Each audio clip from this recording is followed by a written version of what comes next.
But my thought about that being that it was just the vocal, that was certainly before any auto tune, and he certainly was right in the pocket with his vocals. Yeah. So that just blew me away right there. Well, I won't go this route then anymore. I thought that this would be a way of it sound because didn't I play it for you, Liz, the other yesterday?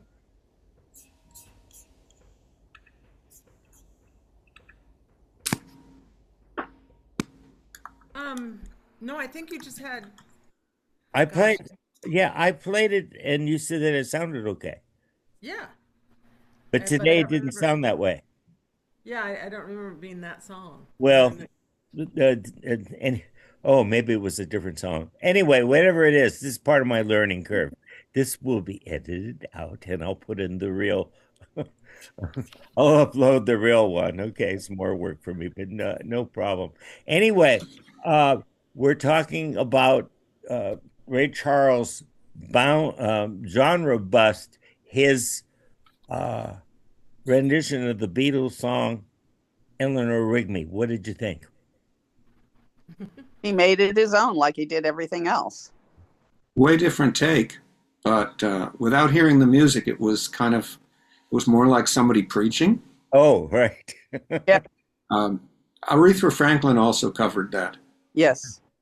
Yes, she did. Well, I then don't remember what it sounds like, but she did it.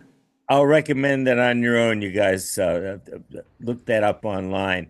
When I put this up on YouTube, I'll just insert Yeah, I the real thing. put a link in the chat to the Yeah, I actual. just downloaded it. Yeah. Yeah, but it's an You just never knew what he was going to do. I mean, it's like he did CC Rider, which I love. And he did the first time I heard Hard Hearted Hannah, it was his recording. I ended up doing that in a cabaret act for decades and such because I just fell in love with the song because I thought it was just sassy and fun. But I mean, it's like he would pick out songs that he would then turn on their heads and would be so different than he did "Am I Blue," which is a classic blues jazz song, and he was true to himself. He never seemed to record anything that he didn't feel in his gut. And he also, I think ABC built him an incredible studio. And then, of course, later on, he had his own studio in Los Angeles. You'll see that in the movie. They show that in great detail. And I know, I hope it's still up on Netflix because I know go see it ASAP because I think they said they're going to let it go.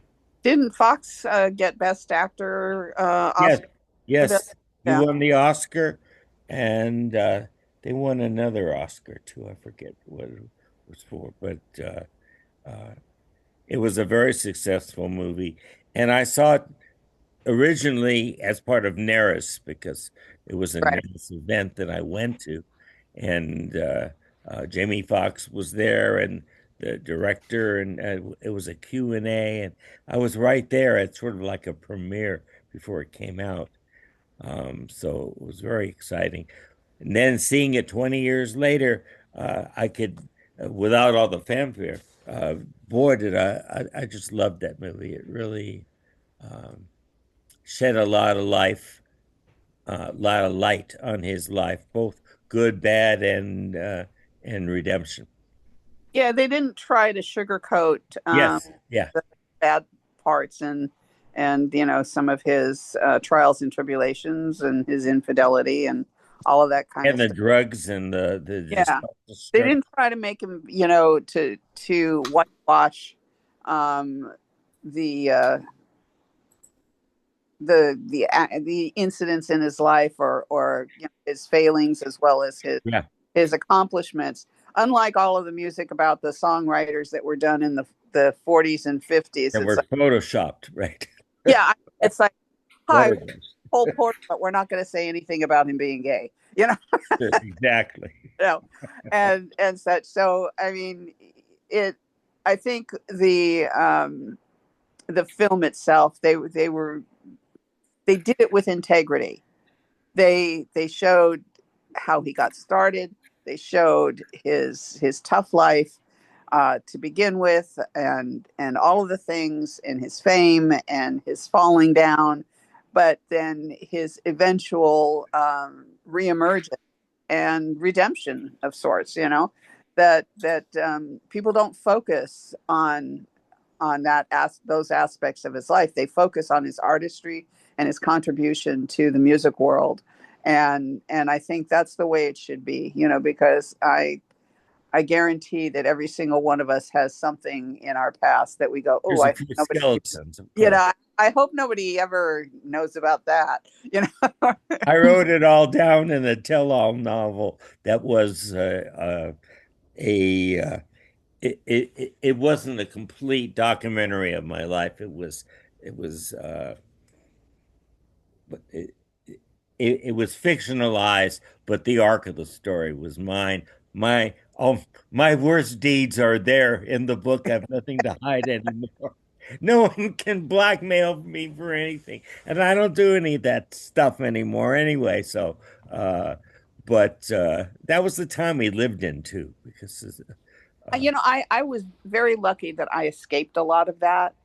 You know, and I make that as a direct result of Mama's intervention, because I could have gone down some really, really bad roads. yeah, Uh, the industry will do that, sure. and such. This was even before the industry. This is when I was in high school, and she veered my trajectory such that I was kind of naive and kind of missed it, because I was hanging out with some of the biggest drug dealers on campus, because we all read the same kind of books, and we, you know, it was more of a literary kind of group. And my sister tattled on me because she said, oh, I got to get some white so that I can stay up and study, because I just really don't want to have to deal with this.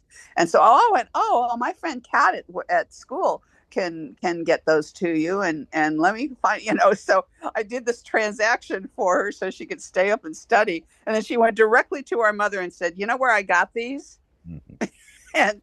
And that was when Mama stepped in. It was like, and I was off onto a different path, because Well, she knew you're, I was very susceptible to, you know, the peer group kind of thing. And my sister said, you got to get her out of that, you know, find her some new friends.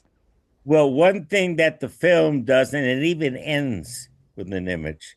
Uh, Ray Charles' mom was very troubled, but very strong. Mm-hmm. She taught him not to accept being a victim and not to let anybody disrespect him. She gave him strength, and a lot of the values she instilled in him were, and at the end, that you see her face in the ending, where she was very much responsible for his coming out on the other side. Anyway, we're out of time for today. Uh, Next time we're gonna start some Motown. So, uh, Nancy, we're going to your hometown. Yes. Oh, I've I gotta never hurry. been in Detroit. Maybe I'll have to go there sometime in the Well, summer. you have to go to the museum. Yeah.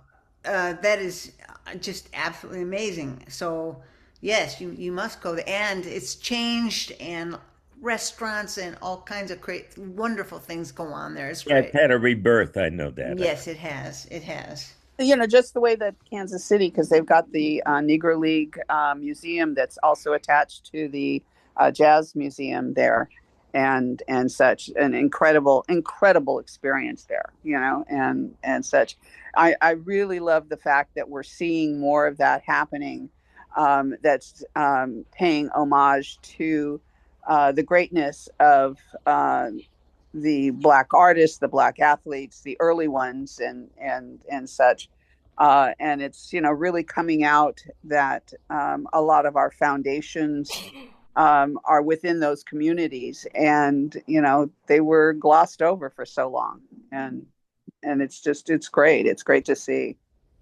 Well, we'll continue this next week as we start our Motown adventure. I look forward to seeing you guys, and go to David Cat Cohen 60s music. Check playlists, and give me some feedback, and I can learn stuff on how to make it better too. All right, see you guys next week. All right. Bye, guys. Thank So long. you. Bye bye. So long, everybody. Okay. Okay, we are now